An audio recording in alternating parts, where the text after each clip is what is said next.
Hello students, welcome to Shivaji polytechnic online classes. Physics 2 के आज के लेक्चर में हम बात करेंगे यांत्रिक तरंगों के बारे में।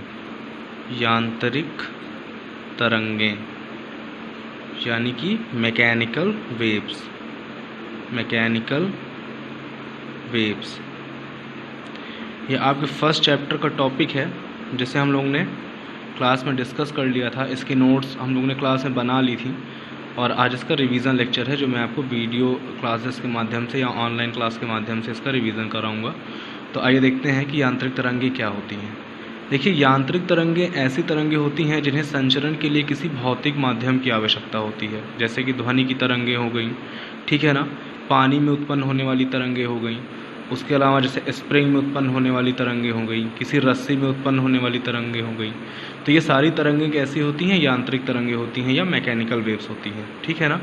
तो अगर हम यांत्रिक तरंगों की डेफिनेशन लिखना चाहें तो हम लिखेंगे कि यांत्रिक तरंगें या मैकेनिकल वेव्स ऐसी तरंगें होती हैं जिन्हें संचरण के लिए, संचरण का मतलब प्रोपोगेशन, जिन्हें संचरण के लिए किसी माध्यम की आवश्यकता होती है। यांत्रिक तरंगें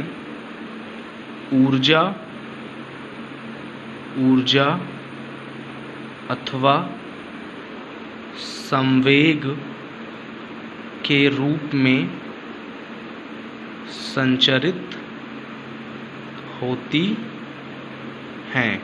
यानी कि जो यांत्रिक तरंगें होती हैं ये ऊर्जा अथवा संवेग के रूप में संचरित होती हैं, एनर्जी या मोमेंटम की फॉर्म में प्रोपोगेट होती हैं।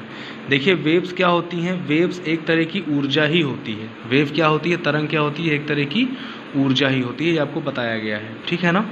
देखिए, अब जैसे कि अगर हम यांत्रिक तरंगों का एग्जाम्पल देखें तो मान लीजिए हमारे पास एक रस्सी है और उस रस्सी के एक सिरे को हम किसी स्टैंड से बांध देते हैं या किसी दृढ़ आधार से हम बांध देते हैं और एक सिरे को फ्री रखते हैं, ठीक है ना। तो अगर हम उस रस्सी के एक सिरे पर झटका दें तो देखिए उसमें कैसे वेव्स उत्पन्न हो जाती हैं। देखिए, जैसे मान लीजिए यहाँ पे हमारे पास ये एक रस्सी थी और हमने उसको इस स्टैंड में बांध दिया। मान लेते हैं कि ये स्टैंड है, ये कोई स्टैंड है और ये एक रस्सी है, ठीक है ना।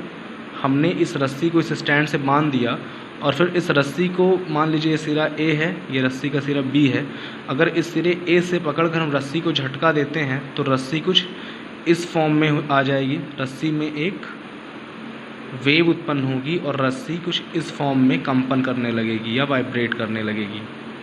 कुछ इस फॉर्म में उसमें एक वाइब्रेशन उत्पन्न हो जाएगा, ठीक है ना। अब मान लेते हैं कि जो रस्सी की ये मूल अवस्था है, यानी रस्सी अपनी मूल अवस्था से किस तरह कंपन करेगी? इस तरह से ये अपनी मूल अवस्था से कंपन करने लगेगी।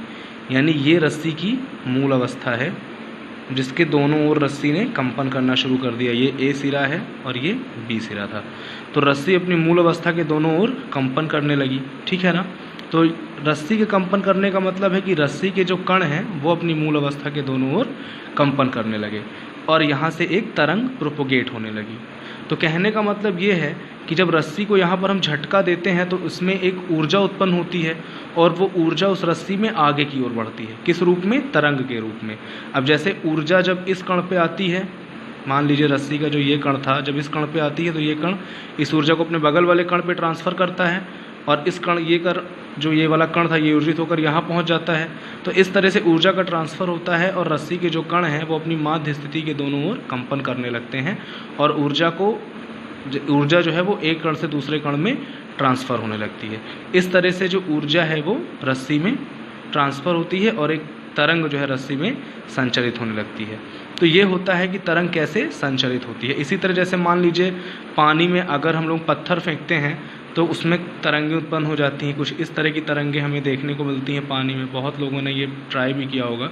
तो कुछ इस तरह की तरंगें हमें दिखती हैं पानी में। तो ऐसा क्यों होता है?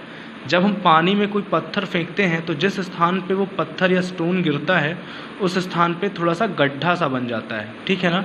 अब क्योंकि पानी इलास्टिक होता है, प्रत्यास्थ होता है, तो जो उसके आसपास का पानी जल होता है वो उस गड्ढे को भरने का प्रयास करता है और गतिशील हो जाता है और उस गड्ढे की तरफ आने लगता है, ठीक है ना। अब क्योंकि पानी में अगर पानी गतिशील है तो उसमें जड़त्व का गुण भी पाया जाएगा, तो ऐसा तो है नहीं गड्ढा भर गया तो पानी आना बंद नहीं होता है, बल्कि गड्ढा भर जाने के बाद यानी जब वाटर लेवल बराबर हो जाता है उसके बाद भी थोड़ा थोड़ा पानी उधर आता रहता है, पानी गतिशील रहता है। अब लगातार पानी आने के कारण जिस स्थान पे अभी गड्ढा हुआ था उस स्थान पे जलस्तर थोड़ा सा बढ़ जाता है, वाटर लेवल थोड़ा सा बढ़ जाता है नॉर्मल कंडीशन से। अब क्योंकि अगर वाटर लेवल बढ़ेगा तो फिर जो वाटर लेवल है वो नॉर्मल होने की कोशिश करेगा। अब फिर करता है उसका जो लेवल है वो नॉर्मल होने की कोशिश करता है, पूर्व अवस्था में आने का प्रयत्न करता है। इस वजह से पानी फिर उससे दूर जाने लगता है और जिस वजह से जो एनर्जी होती है वो जल के एक कण से दूसरे कण में ट्रांसफ़र होने लगती है और इस तरह से जो जल है उसके सभी कण अपने स्थान पर कंपन करने लगते हैं, ठीक है ना, अपने स्थान पर कंपन करने लगते हैं। देखिए ये प्रैक्टिकल, इसको हम प्रायोगिक रूप से भी समझ सकते हैं, प्रैक्टिकली भी समझ सकते हैं। जल में आप कोई भी एक हल्का टुकड़ा फेंक दीजिए प्लास्टिक का या रबर का जो पानी में तैर सके, ठीक है ना, ऐसा कोई टुकड़ा फेंकिए आप पानी में जो पानी में तैर सके और फिर उसके बगल में आप एक पत्थर फेंकिए तो आप देखेंगे कि वो टुकड़ा जो आपने पानी में फेंका है जो पानी में तैर सकता है वो अपने स्थान पर ही कंपन करने लगता है ऊपर नीचे। तो इससे हमें पता चलता है कि पानी के कण जो हैं वो अपने स्थान पर ही कंपन करते हैं, लेकिन वो कंपन करने के दौरान जो एनर्जी होती है उसको एक कण से दूसरे कण में ट्रांसफ़र करते रहते हैं। इसलिए जो इस तरह से जो तरंग है वो ऊर्जा के फॉर्म में संचरित होती रहती है, ठीक है ना। तो ये हो गया कि तरंगें क्या होती हैं, यानी कि यांत्रिक तरंगें क्या होती हैं। यांत्रिक तरंगों के लिए हमें सबसे जो इम्पोर्टेंट चीज़ याद रखनी है कि इन्हें हमेशा माध्यम की आवश्यकता होती है। अब अगर हम टाइप्स की बात करें, टाइप्स ऑफ मैकेनिकल वेव्स, यानी कि अगर हम यांत्रिक तरंगों के प्रकार की बात करें, यांत्रिक तरंगों के प्रकार की बात करें तो ये दो तरह की होती है। पहली होती है अनुप्रस्थ तरंगें, अनुप्रस्थ तरंगें, और दूसरी होती हैं अनुदैर्ध्य तरंगें, दूसरी होती हैं अनुदैर्ध्य तरंगें, ठीक। तो ये इसके दो टाइप्स होते हैं। तो नेक्स्ट लेक्चर में हम लोग अनुप्रस्थ तरंगों और अनुदैर्ध्य तरंगों के बारे में बात करेंगे, ठीक है। तो अभी इस लेक्चर में अगर आपको कहीं पे कोई प्रॉब्लम है, कोई चीज़ समझ में ना आई हो तो आप लोग प्लीज़ कमेंट करके या मैसेज करके क्वेश्चन पूछ सकते हैं। और ये आपके रिवीजन्स चल रहे हैं तो इसको आप एकदम ध्यान से समझते चलिए सारी चीज़ों को, और जहाँ पे कोई भी प्रॉब्लम है, कोई चीज़ समझ में नहीं आ रही या कोई डाउट रह गया है तो उसे आप प्लीज़ आप लोग कमेंट करके या मैसेज करके पूछ लीजिए और उन्हें क्लियर किया जाएगा, तुरंत आपके डाउट्स क्लियर किए जाएंगे। तो आप लोग बिल्कुल पढ़ते रहिए अच्छे से, और कहीं भी कोई प्रॉब्लम है तो आप लोग कमेंट करके क्वेश्चन पूछ सकते हैं।